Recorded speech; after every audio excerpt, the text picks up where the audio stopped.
I love you로 보는 한국 남자와 일본 여자가 궁합이 좋은 이유.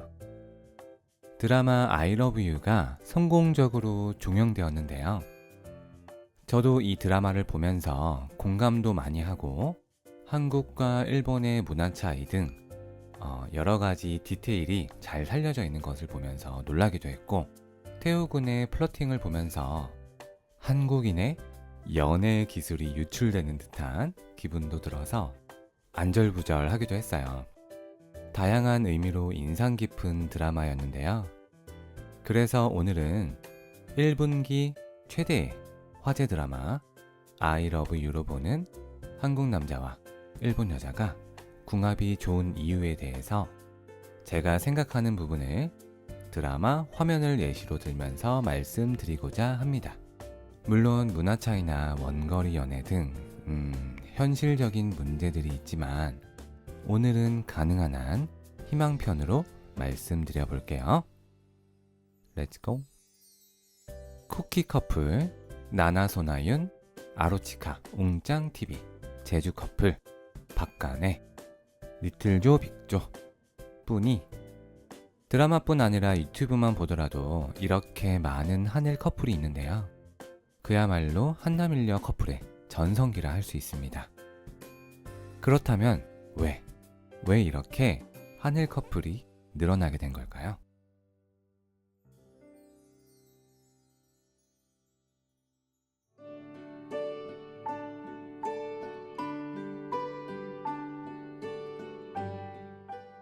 안녕하세요. 아자라시 군입니다.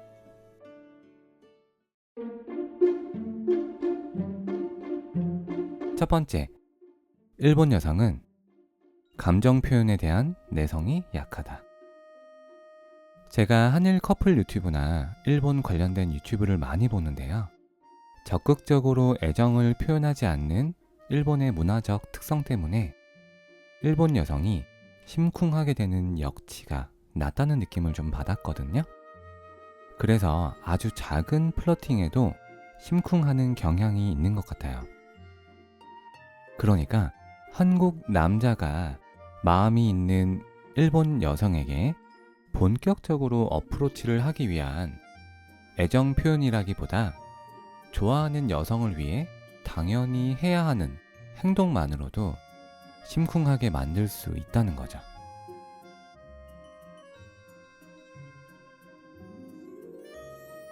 이 장면은 2화 리뷰에서도 소개했지만, 사랑하는 사람이 맛있는 것을 먹을 때 행복해 하는 것을 보는 것이 나에게도 곧 행복이 되는 거잖아요.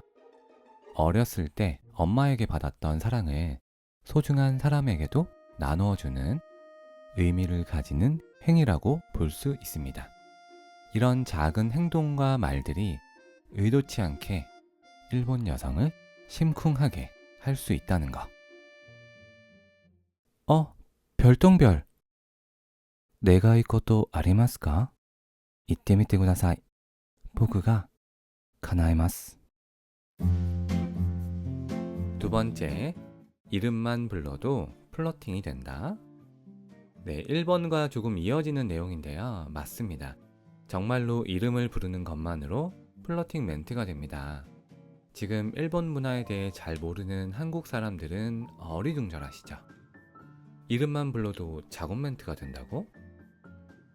한국인의 이름은 보통 세 글자이고 친하지 않은 사이, 일적으로 만난 사이는 땡땡님 또는 성 플러스 직함으로 김과장님, 주차장님, 박사장님으로 부르는데요. 사이가 가까워지면 동갑이거나 손 아랫사람에게는 땡땡아, 손 윗사람에겐 땡땡형, 땡땡누나, 오빠, 언니라고 부릅니다. 그래서 한국에서는 친해지면 이름으로만 부르는 것이 일반적인데요. 하지만 일본은 다릅니다. 기본적으로 성으로 부릅니다. 예를 들어 이름이 니카이도 후미라면 안 친할 때는 니카이도 상으로 부르고, 조금 가까워지면 후미상, 후미짱 등으로 부르고, 더 친해지면 별명으로 부를 수도 있겠죠. 밍짱이라거나. 그런데 신성 불가침의 영역이 있습니다. 그건 바로 이름으로만 부르는 거예요. 이걸 바로 요비스테라고 해서 가족 또는 그에 준하는 사람만 부를 수 있는 자격이 부여되거든요. 물론 여기에는 연인 사이도 포함인 거죠. 그래서 유리, 이렇게 이름으로만 부른다는 건 그만큼 서로가 가깝다는 뜻이 되는데, 반대로 자격을 부여받지 않았음에도 불구하고 요비스테로 부르면 굉장한 신뢰가 됩니다.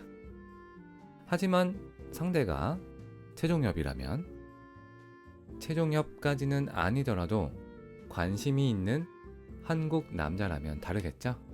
게다가 한국 사람은 플러팅을 하려는 의도가 아니라 문화적 차이에 의해서 무심코 요비스테로 부르는 것이거든요. 그렇기 때문에 나도 모르게 일본 여성을 심쿵하게 만들 수 있다는 거.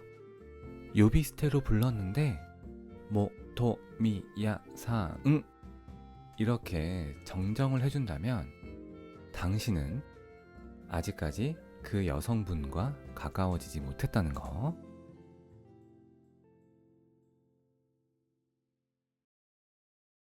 반짝반짝 작은 별 아름답게 비추네.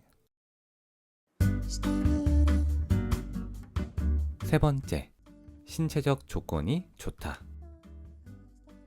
물론 한국의 평균 신장이 일본보다 약간 더 크긴 하지만 제가 말하는 신체적 조건은 선천적인 조건이 아니라 후천적인 조건이거든요. 그러니까 노력에 의해서 만들어지는 신체적 조건인데요. 바로 다부진 몸매입니다. 한국에서는 헬스붐과 함께 바디 프로필이 유행이에요. 그래서 남자든 여자든 예쁘고 멋진 몸매를 위해서 운동을 하시는 분이 많아졌어요. 보디빌더 대회에 나갈 정도의 우락부락한 몸매는 호불호가 있을 수 있겠지만 운동을 꾸준히 한 군살 없는 다부진 몸매, 넓은 어깨와 등, 단단한 허벅지 등을 좋아하지 않는 여성분은 없지 않을까요? 또 다부진 몸매는 부지런함과 노력의 산물이니까 그 부분에서도 플러스 점수를 받는 것 같아요. 교카교쿠교쿠초. 네 번째, 일본의 오레 문화.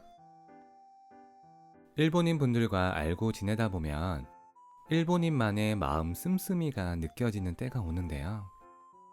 예를 들면 도움을 받았거나 신세를 지거나 선물을 받았을 때 반드시 잊지 않고 오레를 표현한다는 거예요. 당신이 나를 위해 했던 어떠한 수고와 노력을 나는 알고 있고 감사하게 생각합니다. 라는 것을 느끼게 해준다는 것이 한국 남자에게 있어서 감동의 포인트가 되는 것 같아요. 남자들이 원하는 거는 결국 인정욕이거든요. 대단하지 않은 일, 작은 일에도 항상 감사를 표현하기에 남자들이 더 여성을 위해 헌신하고자 하는 마음을 불러일으켜주는 것 같아요. 오레라고 하면 선물을 빼놓을 수가 없죠. 일본인에게 선물을 받을 때 느끼는 건 항상 선물을 하는 대상을 생각하고 그 사람이 어떤 것을 선물하면 기뻐할지 생각한다는 거예요. 물론 그 정도는 누구나 하는 거 아니야?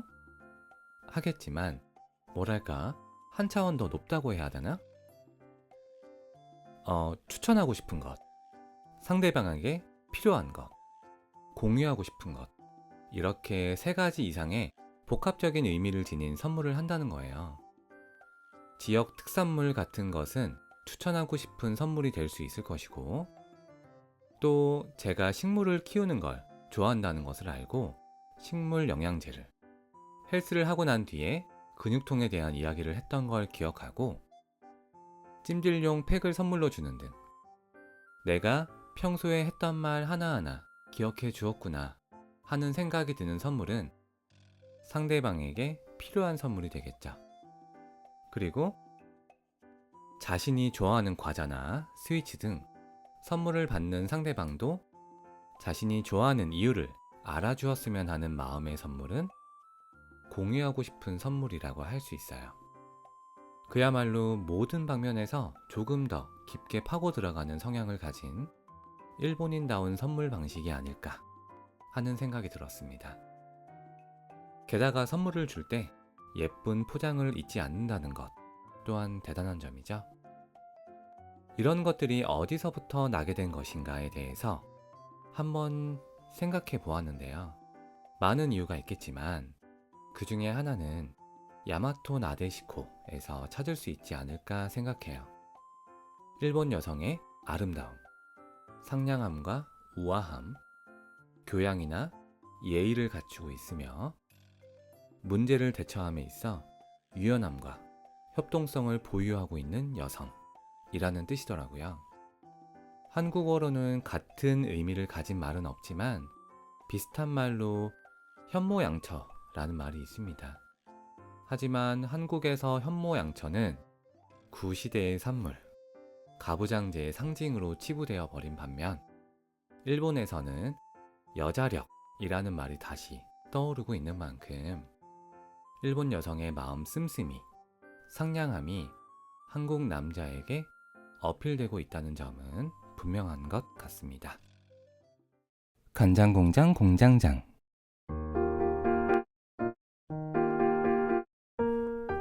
다섯 번째, 자존적이다. 일본 여성은 의존적이기보다 자존적 성향이 강한 것 같아요. 여성이 무거운 짐을 들고 있다면 꼭 여자친구가 아니더라도 도와주고 싶은 마음이 생기는데요. 무거운 짐을 들어주려고 하면 오히려 반대로 내 짐이니까 내가 당연히 들어야지 하는 생각이 강한 것 같아요. 그렇다 보니 한국 남자가 도와주는 것을 당연하게 받아들이지 않고 반드시 감사의 인사를 받았었어요. 그래서 한국 남자는 더더욱 도와주고 싶어 하는 마음이 생긴다고 생각합니다. 또 자존적이라서 남자의 도움을 거절할 때도 있는데요. 이건 또 반대로 한국 남자를 서운하게 만드는 일종의 밀당의 역할을 할 수도 있다는 거. 간장공장 공장장은 강 공장장이고 된장공장 공장장은 공 공장장이다. ゆりさん、おはようございます。起きましたか？おはようございます。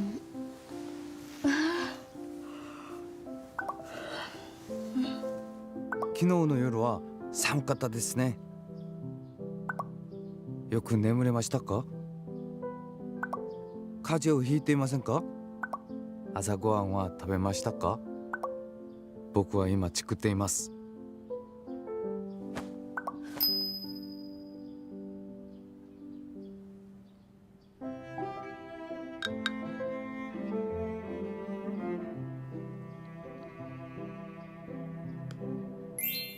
여섯 번째, 뭐든지 공유하고 싶어 한다.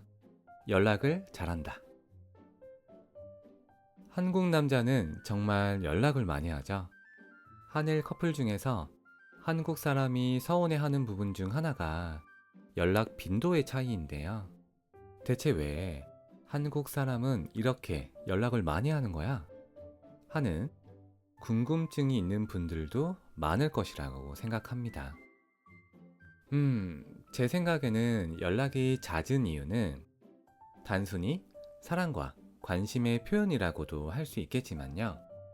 좀 더 깊게 생각을 해보면 내가 지금 보고 있는 것들, 내가 지금 먹고 있는 것들, 내가 있는 곳, 나의 일상을 공유하고 내가 지금 가지고 있는 생각과 감정들을 여자친구와 공유하고 싶기 때문이라고 생각해요.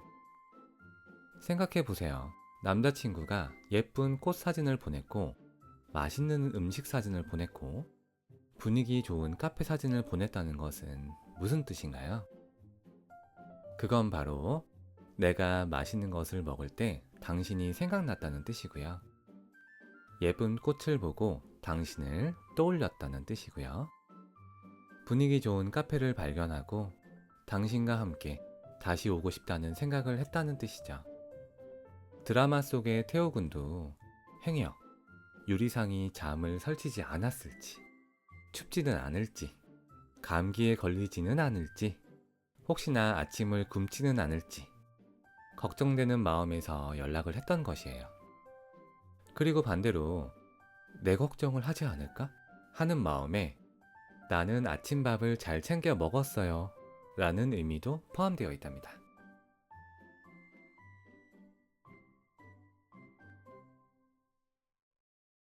무궁화 꽃이 피었습니다. 시테마스까? 7번째, 요리 또는 가사에 능하다. 드라마에서는 태우 군이 요리를 하는 장면이 꽤 나왔었는데요. 대체로 한국 남자는 요리를 잘하는 사람 비율이 높은 편입니다. 그 이유는 태우 군처럼 자취 생활을 하면서 하게 되는 경우도 있고, 어렸을 때부터 엄마의 가사를 돕는 경우도 많아요. 또 삼겹살, 갈비 등을 먹을 때 고기를 굽는 실력은 또 한국 남자가 기가 막히죠? 대체로 데이트에서 고기 굽는 역할은 남자가 맡아왔기 때문이에요. 그리고 요리를 못하더라도 한국 남자가 기가 막히게 잘하는 것이 있는데요. 그건 바로 빨래, 방과 화장실 등의 청소, 설거지 등등 가사를 잘하는 사람이 많습니다. 한국 남자가 집안일을 잘하는 이유가 뭘까요? 아마 대부분의 일본 분들은 이유를 예상하기 어려울 텐데요. 저는 그 이유를 바로 군대라고 생각합니다. 군대는 사격이나 전투훈련을 하는 곳 아니야? 라고 생각하셨나요? 물론 맞습니다. 한국에서는 그런 우스갯소리가 있죠. 홍대 한가운데에 탱크, 기관총, 라이플, 수류탄 충분한 무기가 있으면 그 주변에 있는 남자들만으로도 바로 전투태세 준비가 끝난다는 말이에요. ROTC 출신 대위 전역자입니다. 제가 임시로 뒤를 맡도록 하겠습니다. 여기 혹시 전차병 출신이 있습니까? 네, 저요. 네, 저요. 네, 저요. 그럼 당신들이 전차를 운용해 주세요. 저격수 출신 있으십니까? 네, 저 아자라시군요. 무전병 출신 있으십니까? 네, 제가 1사단 통신병 출신입니다. 이런 식으로 말이죠.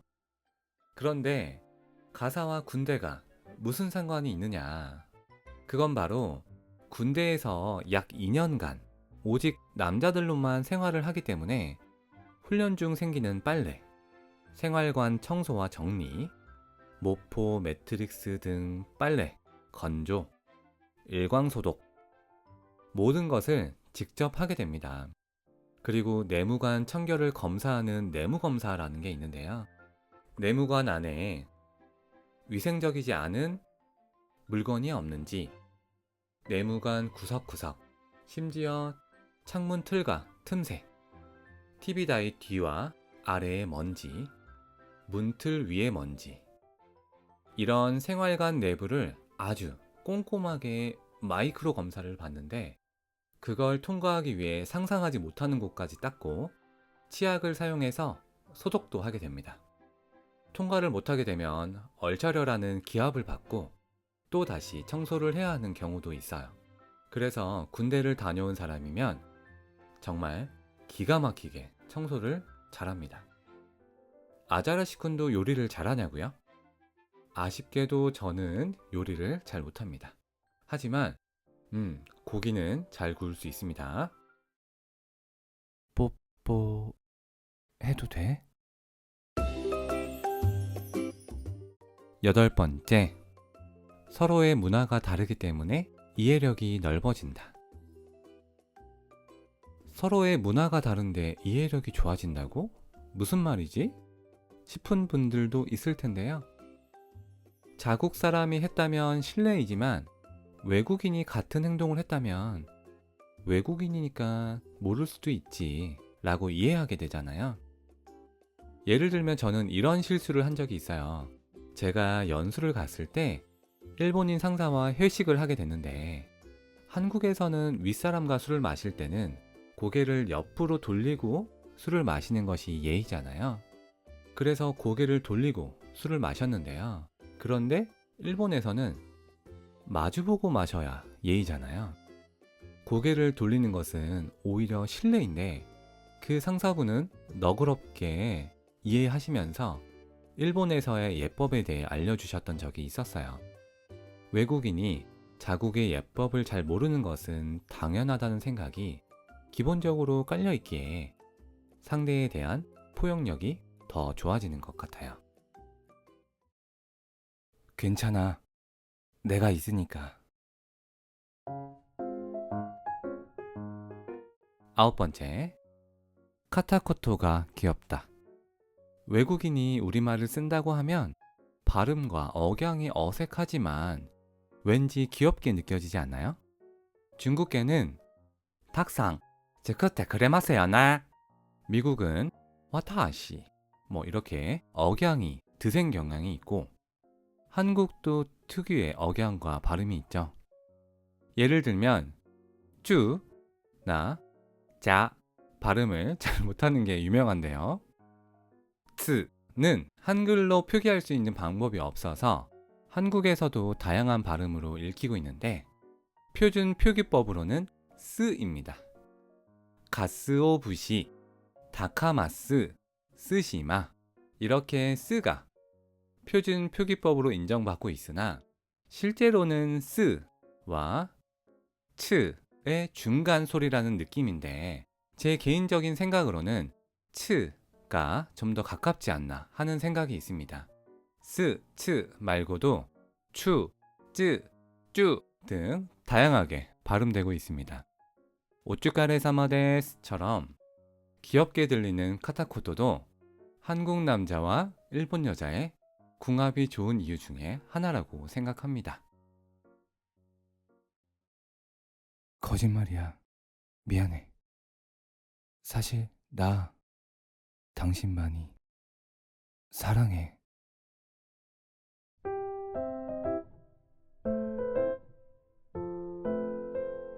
지금까지 한국 남자와 일본 여자가 궁합이 좋은 이유를 드라마 I Love You를 통해서 알아보았습니다. 동의하는 부분도 있을 테고 그렇지 않은 부분도 있을 테고 또 이 영상을 보고 일본 여성과 만나고 싶다고 생각하는 한국 남자나 반대로 한국 남자와 만나고 싶어하는 일본 여자가 있을 텐데요. 끝내기 전에 한 가지 말씀드릴 부분은 한국 남자라고 해서 모두 태우군 같이 잘생기고 리트리버 같은 남자만 있을 거라고 생각하시면 안 됩니다. 모든 한국 남자가 그렇지는 않고요. 모든 일본 여자 또한 그렇지 않다는 것을 저 역시 잘 알고 있습니다. 다만 대체로 그런 경향성을 보인다. 비율적으로 그런 사람이 많다. 라는 것은 틀림이 없다. 라고 생각하고 있어요. 그러니까 상상과 다르다고 해서 실망하지 마세요. 연애라는 것은 둘이 서로 맞춰가며 닮아가는 것이니까요. 그럼 여러분 예쁜 사랑하시길 바라며 아자라시쿠는 여기서 물러나겠습니다. 감사합니다. 바이바이. 잘 자라 우리 아가.